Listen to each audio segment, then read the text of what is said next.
ঘুম থেকে উঠতে উঠতে সন্ধ্যা লেগে গেছে। আর ঘুম থেকে উঠেই দেখি মা এখানে সুজি রান্না করা শুরু করে দিয়েছে। গ্রামাঞ্চলে ঢেকিতে কিংবা হামালদস্তায় চাল গুঁড়ো করার সময় যে ছোট ছোট দানা বের হয় ওটা দিয়ে কিন্তু এই সুজি রান্না করা হয়েছে। আর এটা মিষ্টি করার জন্য খেজুরের গুড় দেওয়া হয়েছে। আর দেখো মা কিন্তু আজকে পাটিসাপটা পিঠা আর পুলি পিঠা বানাবে। তো পাটিসাপটা পিঠা তৈরি করার সময় আমি বলি, মা আমাকে দাও, আমি একটু শিখি। আমি রান্না বান্না পারি কিন্তু কখনো পিঠা বানাতে পারি না। আর আমি ছোটবেলা থেকে কখনো এগুলা শিখিও নাই। আর আমি কখনো কিছু করতে গেলে মা আমাকে এখনও কিছু করতে দেয় না, যার জন্য আমার সেটা শেখা হয়ে ওঠে না। তো আমি বলি এখন থেকে দাও, আমি এখন তৈরি করব, ভালো হোক আর খারাপ হোক আমরাই তো খাবো। একটু একটু করেই তো শিখতে হয়। প্রথমে ভালো হয় না কিন্তু পরবর্তীতে অবশ্যই ভালো হবে। এই যেমন রান্নাবান্নাটাও তো আমি প্রথমে পারতাম না, কিন্তু আস্তে আস্তে রান্না করতে করতে একটা ধারণা চলে এসেছে। আর এখন রান্না করলে মোটামুটি খাওয়া যায়, আগের মতো আর অত খারাপ হয় না। আর এজন্য আমি কিন্তু এখন পিঠা বানানো শুরু করে দিয়েছি। বিশ্বাস করো পিঠাগুলো অত বেশি সুন্দর না হলে পরেও মানে মোটামুটি হয়েছে। আমার জীবনে প্রথম পিঠা বানাচ্ছি, তো সবাই আমাকে উৎসাহ দিবে। খারাপ হলেও কিন্তু একটু খারাপ বলবে না, তাহলে খুব মন খারাপ লাগবে।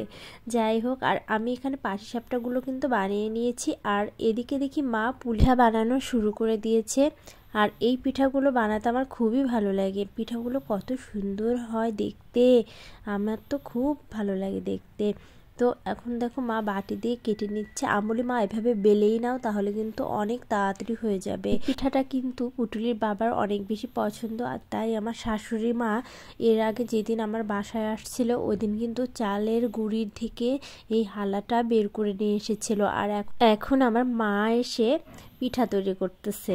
পিঠা বানানো দেখতে আমার কিন্তু খুব ভালো লাগে। আমার মা কিন্তু অনেক সুন্দর পিঠা বানায়, আমি কিন্তু কিছুই পারি না। কবে যে আমি এগুলো একা একা শিখবো। প্রতিদিনই ভাবি যে আজকে সম্পূর্ণটুকুই আমি করব, কিন্তু এত নিয়ম আর এত কিছু আমি পারি না করতে। যাই হোক, মামুনিও দেখো বাটি দিয়ে পিঠা কাটতেছে। ও কিন্তু খুব খুশি হয় বাসায় কেউ আসলে। তো আমাদের পিঠা বানানো কিন্তু প্রায়ই হয়ে গেছিলো। তো এখন এগুলো সিদ্ধ দিয়ে দিতে হবে। আমার মায়ের পুলি পিঠাগুলো কিন্তু অনেক সুন্দর হয়েছে আজকে, একটা পিঠাও ফাটেনি। তোমরা যারা আমার ভিডিও দেখো রেগুলার, আমি কিন্তু অনেক রিলসে পিঠার ভিডিও দিয়েছি, তো সেইখানে দেখবে আমার কোনো পুলি পিঠাই কিন্তু আজকে ফেটে যায়নি। এই জন্য আমার মনটা কিন্তু খুব ভালো ছিল। পিঠাগুলো কিন্তু দেখতে যেমন সুন্দর হয়েছে, খেতে আরও অনেক বেশি সুস্বাদু হয়েছিল।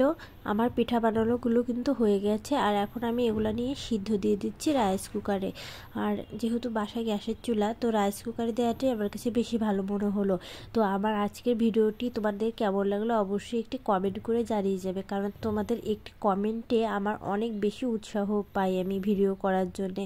তো আজকের মতো এটুকুই। সবাই সুস্থ থাকবেন, ভালো থাকবেন। আর পিঠাগুলো কেমন হলো অবশ্যই কমেন্টে জানিয়ে যাবেন। টাটা।